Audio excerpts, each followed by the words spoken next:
嘿，你真的想把中文学好吗？那我就再详细的跟你聊聊具体的练习细节，帮你把家里的每一个角落都变成学习现场。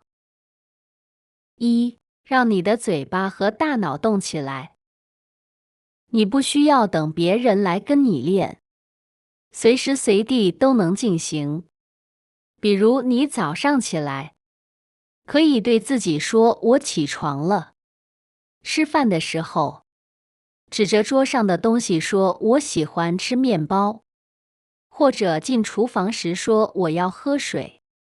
通过这种不断描述周围世界和正在做的事情的练习，你的大脑会慢慢建立起中文思维，让你的嘴巴和大脑配合得更默契，更有技巧地模仿跟读。找一些你喜欢的中文视频或音频，大声跟着读。记住，不要纠结于每一个字是否完美，要把注意力放在模仿母语者的发音、语速，尤其是那种说话的语调上。目标是让自己说得更自然，就像在和朋友聊天一样。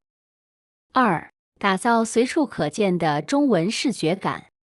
给家具贴上名牌，去买一叠便利贴。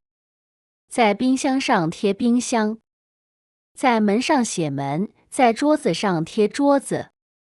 这种方法最棒的地方在于它完全不占用额外的时间。你每天在家走动、开门、拿饮料的时候，眼睛都会下意识地看到这些汉字。这种长期的视觉刺激效果好得让你惊讶。三，把耳朵浸泡在中文里，利用碎片时间的输入法，听歌学词。中文歌词里有很多像“我爱你”“我想你”这样不断重复的表达，听多了你自然就能记住，即便一开始听不懂也没关系。主要是让耳朵习惯中文的声音和语感。看情景对话和简单的句，我建议初学者先从简单的情景对话看起，因为他们的词汇相对容易，语速也慢，而且是真实、日常的对话内容。看电视剧时，可以先开着字幕找发音感觉，等练得差不多了，再试着关掉字幕挑战一下。通勤时的播客时间，每天利用坐车或走路的15到30分钟，听听中文播客或者像儿童故事、情景对话那样简单的音频，这对培养语感非常有好处。四，寻找真实的交流出口，语言伙伴互助。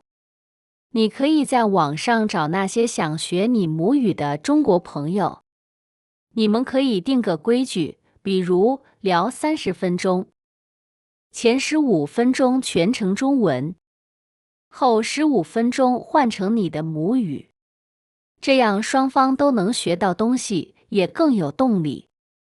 现实中的小社交，如果你家附近有中国老板开的水果店或超市，别害羞，从最简单的问候开始，比如笑着叫声阿姨，你好，或者问一句这个多少钱。这种真实的成功交流会让你非常有成就感，信心一下子就上来了。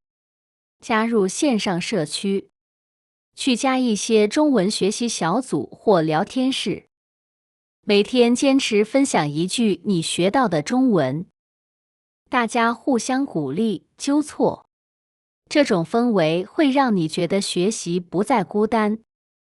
五，把中文变成一种生活习惯。立刻造句法，每当你学会一个新单词，比如喜欢，就立刻造个简单的句子，我喜欢喝咖啡。写迷你日记，每天睡前，尝试用中文写1-2句关于今天生活的内容。比如今天我去公园，天气很好。最后，我想嘱咐你的是，环境从来都不是等来的，而是你自己创造出来的。每天坚持10到20分钟，哪怕只是做一点点小练习，只要你让中文自然地融入你的生活，进步一定会非常快。加油，我会一直支持你的。